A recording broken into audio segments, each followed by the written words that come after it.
Students, आज हम करेंगे चैप्टर बाइनोमियल थ्योरम। इसके लिए आपको पहले पता होना चाहिए बाइनोमियल थ्योरम क्या होता है। An algebraic expression containing two terms which are connected by operation plus और माइनस। कोई भी दो टर्म है, फॉर एग्जांपल ए और बी आपके पास दो टर्म है, अगर हम इन दोनों टर्म्स को प्लस या माइनस से कनेक्ट कर देते हैं, जोड़ देते हैं, तो ये जो अलजेब्रिक एक्सप्रेशन है ये हमारी क्या कहलाएगी, बाइनोमियल। ठीक है, बाइनोमियल का मतलब होता है टू, ट्राइनोमियल का थ्री।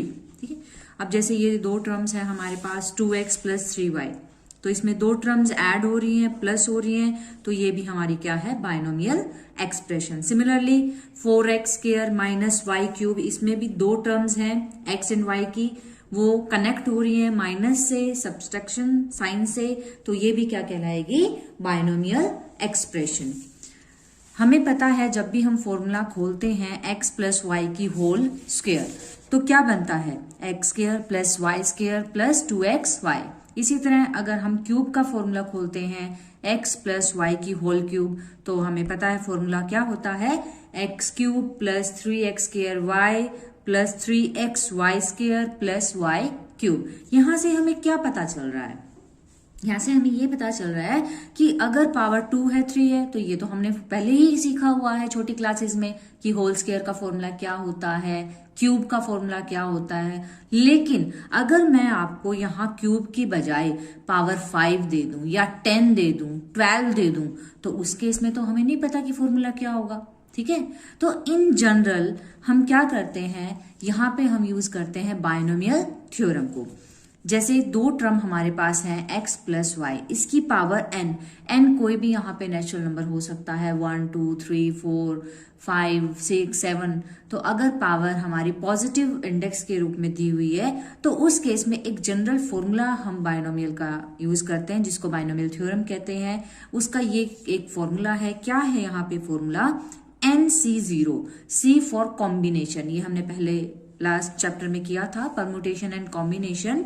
तो इसका फॉर्मूला क्या है, NC0, जो भी यहाँ फर्स्ट टर्म होती है, ये दो टर्म है, तो इसको हम कहेंगे फर्स्ट टर्म, इसको क्या कहेंगे, सेकेंड टर्म। ठीक है, फॉर्मूला क्या बनेगा, NC0, n का मतलब पावर, NC0 फर्स्ट टर्म की power n and second term की पावर 0, प्लस पहले यहाँ NC0 था, अब आ जाएगा NC1।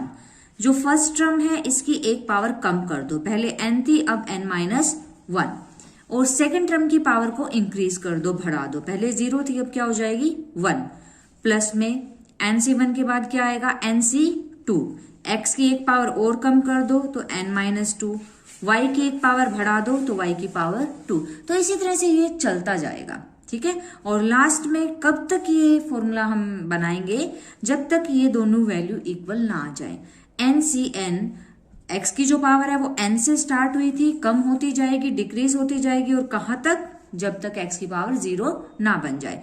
इसी तरह y की जो पावर है वो 0 से स्टार्ट होगी, और फिर 1 2 3, और कब तक, मैक्सिमम n तक। ठीक है, तो ये एक बाइनोमियल थ्योरम का क्या है, फॉर्मूला। इस फॉर्मूले में हमें कुछ पॉइंट्स रिमाइंड करने हैं। वो पॉइंट्स क्या है, जब भी हम कोई फॉर्मूला खोलते हैं तो टोटल नंबर ऑफ टर्म्स कितनी आती हैं, n+1, यानी कि जो भी पावर है उसमें एक ऐड कर देते हैं। सेकंड बात, जो भी x की पावर है वो डिक्रीज होती है फ्रॉम n to 0, यानी कि पहले n थी, फिर एक कम हो गई, एक कम होगी, और एट लास्ट 0 पे। y की जो पावर है वो इंक्रीज होती है 0 से n तक। नेक्स्ट है सम ऑफ पावर्स या एक्सपोनेंट्स, कुछ भी कह सकते हैं, of x and y in any term is n। अगर हम किसी भी टर्म में x और y की पावर को ऐड करते हैं तो वो n के इक्वल होगा। फॉर एग्जाम्पल n+0 n, यहाँ पे x की पावर n माइनस 1 है और y की 1, दोनों को ऐड करेंगे, 1 से 1 कैंसिल, n बचेगा। इसी तरह यहाँ पे इन दोनों की पावर को ऐड करेंगे, 2 से 2 कैंसिल, n बचेगा। लास्ट में भी 0 और n। तो कोई भी टर्म आप उठा लो, किसी भी टर्म में अगर हम x की और y की पावर को सम करते हैं, ऐड करते हैं, तो वो किसके इक्विवेलेंट आता है? n के इक्वल आता है। इसी तरह NC0, NC1, NC2, NCn, ये जितनी भी टर्म हैं वो क्या कहलाती हैं? वो कहलाती हैं बाइनोमियल कोफिशिएंट्स। ठीक है, इसमें जो फर्स्ट पॉइंट था ये इंपॉर्टेंट है, इस पे बेस्ड एक क्वेश्चन भी आता है। क्या है? Number of terms. यहां से समझो, देखो, जब पावर 2 थी, हमें पता है x प्लस वाई की होल स्क्वायर इसके इक्वल है, तो पावर अगर 2 है तो नंबर ऑफ टर्म्स कितनी आई है? 1, 2, 3। तो नंबर ऑफ टर्म्स पावर से एक ज्यादा आई है, यानी कि 3। इसी तरह अगर यहाँ क्यूब है, पावर 3 है, तो टर्म्स कितनी आई है? 1, 2, 3, 4, पावर से एक ज्यादा। और भी आप देख सकते हो, मान लो आपको मैंने लिखा है x प्लस वाई की पावर 13। इसमें अगर मैं आपसे ये कहूं कि इस बाइनोमियल के अंदर, बाइनोमियल एक्सप्रेशन में नंबर ऑफ टर्म्स आप बताओ टोटल कितनी आएंगी, तो इसके अंदर जो नंबर ऑफ टर्म्स होंगी वो होंगी पावर से एक ज्यादा, तो आंसर आ जाएगा 14।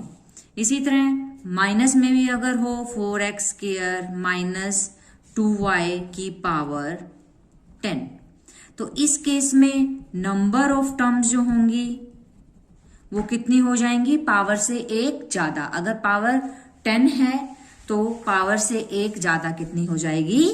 11। अब हम करेंगे इसका एग्जाम्पल।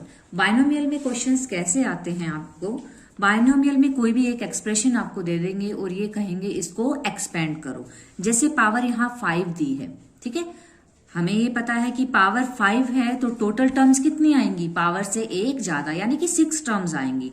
फॉर्मूला हमें डायरेक्ट पता नहीं है कि पावर 5 का डायरेक्ट फॉर्मूला क्या होता है, तो इस केस में हम बाइनोमियल थ्योरम को यूज करेंगे। तो मैंने अभी आपको बाइनोमियल थ्योरम का फॉर्मूला बताया था, तो फॉर्मूले में यहाँ था NC0, तो n का मतलब पावर था, तो इस केस में हमारी पावर क्या है? 5 है, तो हमारा बन जाएगा 5C0। और ये हमारी फर्स्ट टर्म है, ये हमारी क्या है? Second term. तो जो भी फर्स्ट टर्म है इसकी पावर n का मतलब 5, और जो यहाँ सेकेंड टर्म है उसकी पावर 0। एक टर्म लिखने के बाद आगे की टर्म बिल्कुल इजी हो जाती हैं। जैसे यहाँ 5C0 है, अब क्या बन जाएगा? 5C1, और इसकी एक पावर कम हो जाएगी, यहाँ 5 थी, अब फर्स्ट टर्म की पावर 4 हो गई, और सेकेंड टर्म की पावर इंक्रीज होती है तो 0 से क्या बन जाएगी? 1। इसी तरह 5C1 के बाद आ जाएगा 5C2, इसकी एक पावर कम होके 3 रह जाएगी, इसकी एक पावर इंक्रीज यानी कि 2। इसके बाद 5C2 के बाद आएगा प्लस में 5C3, इसकी एक पावर और डिक्रीज कर देंगे तो 2 रह जाएगी। सेकेंड टर्म की पावर एक और इंक्रीज कर दो तो 3 हो जाएगी। इसी तरह 5C3 के बाद 5C4, फर्स्ट टर्म की पावर एक और कम कर दो 1, सेकेंड टर्म की पावर एक इंक्रीज कर दो 4। इसके बाद 5C4 के बाद आएगा 5C5, फर्स्ट टर्म की पावर एक और डिक्रीज करेंगे तो 0 बन जाएगी, सेकेंड टर्म की पावर क्या बन जाएगी? 5 इंक्रीज हो जाएगी। हमने देखा था फॉर्मूले में हमें कब तक टोटल टर्म्स लिखनी है? जब तक NCn यानी कि ये दोनों वैल्यू इक्वल ना आ जाए और फर्स्ट टर्म की पावर लास्ट में 0 बन गई है और सेकेंड टर्म की पावर लास्ट में मैक्सिमम बन गई है। अब इसे हम सोल्व करेंगे। कॉम्बिनेशन में हमने सोल्व करना सीखा था कि कैसे हम कॉम्बिनेशन का फॉर्मूला सोल्व करते हैं, ठीक है। तो 5C0 की अगर आप वैल्यू सोल्व करते हो तो 5C0 की वैल्यू आती है 1। इसकी पावर जब हम सोल्व करेंगे तो पावर की पावर मल्टीप्लाई होती है, तो 5 2 जा 10, और किसी भी टर्म की पावर अगर 0 हो तो उसकी वैल्यू क्या होगी? 1। इसी तरह 5C1 को जब हम सोल्व करेंगे तो कॉम्बिनेशन की जो वैल्यू है वो आएगी 5, और इसकी पावर मल्टीप्लाई हो जाएगी तो x की पावर 8 और साथ में 2y।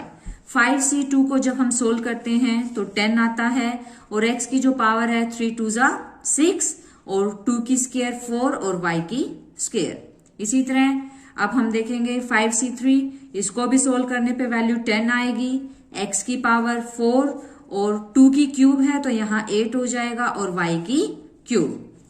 प्लस में 5C4 को सोल्व करेंगे तो वैल्यू 5 आएगी, x स्क्वायर और 2 की पावर 4, 2 की पावर 4 कितना होता है 16, y की 4, प्लस में 5c5 की वैल्यू 1, किसी भी टर्म की पावर अगर 0 है तो वो भी 1, और 2 की पावर 5 को अगर हम सोल्व करते हैं तो 32 और y की 5। अब इसको हम और थोड़ा सिंपल फॉर्म में लिख सकते हैं, x की 10, इसकी मल्टीप्लाई करेंगे 5 2 10, साथ में x की पावर 8 एंड y, 10 4 40, x की 6 और y की 2, 10 8 80, x की 4 y की 3, 16 5 80, x की स्क्वायर y की 4, 32 y की 5। तो इस तरह से हम क्या कर सकते हैं, हम इसको सोल्व करके इसका आंसर निकाल सकते हैं। ओके, अब हम करेंगे जनरल टर्म। जनरल टर्म का फॉर्मूला होता है TR+1 is equal to NCR, first term की पावर n-r और सेकेंड टर्म की पावर r। कहाँ हम यूज करेंगे ये फॉर्मूला? फॉर एग्जाम्पल, मान लो हमें क्वेश्चन दिया है in the expansion of this find the fourth term. हमें पता है कि अगर पावर 5 है तो सोल्व करने पे टोटल टर्म्स कितनी आएंगी, पावर से एक ज्यादा यानी कि 6। अगर हम इसका फॉर्मूला एक्सपेंड करते हैं तो उसमें हमें ज्यादा टाइम लग जाएगा। तो हमें पूछा क्या है, फोर्थ टर्म। अगर किसी भी क्वेश्चन में डायरेक्ट कोई टर्म पूछ ली जाए, बीच से कोई भी टर्म, तो उस केस में हम क्या यूज कर सकते हैं, जनरल टर्म का फॉर्मूला। हमें कौन सी टर्म निकालनी है, फोर्थ टर्म निकालनी है। तो फोर्थ टर्म का मतलब है हमें T4 निकालना है। ठीक है, T4। अब जो फॉर्मूला है हमारे पास जनरल टर्म का, उसमें यहाँ पे पीछे +1 है, तो हम क्या करेंगे, 4 को ऐसे ब्रेक करेंगे कि पीछे +1 आए। ठीक है, तो 4 को जब हम ब्रेक करेंगे कि पीछे +1 आए तो वो बन जाएगा 3 + 1। अब हम इस पे फॉर्मूला अप्लाई करेंगे। फॉर्मूले में यहाँ है NCR, तो हमारा क्या बन जाएगा, n कितना है हमारा, पावर 5 है, तो 5CR, r की जगह 1 के साथ जो होता है वो r होता है, तो हमारे यहाँ 1 के साथ 3 है, तो 5C3। फिर फॉर्मूले में है फर्स्ट टर्म की पावर n-r, तो हमारे क्वेश्चन में फर्स्ट टर्म ये है, तो फर्स्ट टर्म की पावर n-r मीन्स 5 - 3। इसके बाद फॉर्मूले में है सेकेंड टर्म की पावर r, तो हमारे पास सेकेंड टर्म क्या है, -y², तो सेकेंड टर्म की पावर r क्या है हमारे पास 3। तो हमने यहाँ पे फॉर्मूला अप्लाई किया है। आगे हम क्या करेंगे, इसे सोल्व करेंगे। C फॉर कॉम्बिनेशन, तो 5C3 कॉम्बिनेशन का फॉर्मूला क्या था, जो भी टर्म यहाँ ऊपर है 5 है तो 5 का फैक्टोरियल डिवाइड बाय जो भी टर्म यहाँ नीचे है 3 का फैक्टोरियल, और इन दोनों को सब्ट्रैक्ट कर दो। 5 में से 3 गए, 2 का फैक्टोरियल। 5 में से 3 गए तो पावर हमारे पास कितनी बचती है, 2 बचती है। पावर की पावर क्या होती है, मल्टीप्लाई, तो 3 2 6। इसे जब हम सोल्व करेंगे, 5 फैक्टोरियल को ब्रेक करेंगे तो ये बन जाएगा 5 4 इंटू में 3 फैक्टोरियल डिवाइड बाय 3 फैक्टोरियल, और 2 फैक्टोरियल को हम लिखेंगे 2 इंटू 1। 4 की स्क्वायर 16, 7 की स्क्वायर 49, और ये बन जाएगा x की स्क्वायर। ये सेम -y6, यहां से 3 फैक्टोरियल हम क्या कर देंगे, कैंसिल कर देंगे। ठीक है, और 2 को 4 से कैंसिल, यहां बचेगा 5 2 10 और 16/49, एक्स स्क्वायर, साथ में ये टर्म है। इसको सोल्व करते हैं तो वैल्यू आती है -160 डिवाइड बाय 49, साथ में एक्स स्क्वायर, माइनस को हम आगे लिख सकते हैं, तो ये बन जाएगा -160 डिवाइड बाय 49, एक्स की स्क्वायर y की 6। इसी तरह मान लो इस क्वेश्चन में हमें 10th टर्म निकालनी है, पावर कितनी है, 12 है। अगर इसे हम सोल्व करें तो टोटल टर्म्स कितने आएंगी, 13 आएंगी। हमें निकालनी कौन सी है, 10th टर्म निकालनी है। तो 10th डायरेक्ट अगर निकालनी है तो हमें जनरल टर्म का फॉर्मूला लगाना पड़ेगा। हमें जनरल टर्म में T10 निकालना है, यानी कि 10th टर्म निकालनी है, तो 10 को ब्रेक करना पड़ेगा कि पीछे 1 आए, तो 10 को हम ब्रेक करेंगे 9 + 1। अब हम फॉर्मूला लगाएंगे। फॉर्मूला क्या था, NCR, तो N का मतलब तो पावर हो गई, तो 12C और R की जगह क्या हो गया 9, तो 12c9 जो भी यहाँ फर्स्ट टर्म है, फर्स्ट टर्म की पावर n माइनस आर यानी कि 12 माइनस 9 और सेकेंड टर्म की पावर r यानी कि 9। अब इस पे हम क्या करेंगे, कॉम्बिनेशन का फॉर्मूला लगाएंगे। तो 12 का फैक्टोरियल, जो भी टर्म नीचे है 9 का फैक्टोरियल, दोनों को सब्ट्रैक्ट करेंगे तो 3 का फैक्टोरियल। 12 में से 9 गए 3 और यहाँ x की पावर 9। इसको हम सोल्व करेंगे, ब्रेक करेंगे। 12, 11, 10 इंटू 9, नीचे 9 एज इट इज। 3 को ब्रेक करेंगे, 3, 2, 1। 2 की पावर 3 कितना होता है 8, पावर की पावर मल्टीप्लाई हो जाएगी तो x की पावर है 6, नीचे x की पावर 9। 9 फैक्टोरियल से 9 फैक्टोरियल हम क्या कर देंगे, कैंसिल कर देंगे, ठीक है। इसके बाद 3, 4 जा, ऊपर जो टर्म है उनकी मल्टीप्लाई करेंगे। x की 6 और x की 9 है, ये पावर जब नीचे आएगी तो 9 में से 6 माइनस हो जाएंगे तो कितनी बचेगी 3, और ऊपर इनकी हम मल्टीप्लाई करते हैं तो ये कितनी आती है 1760। तो ये हो गया हमारा यहाँ पे आंसर 1760 डिवाइड बाय x की क्यूब।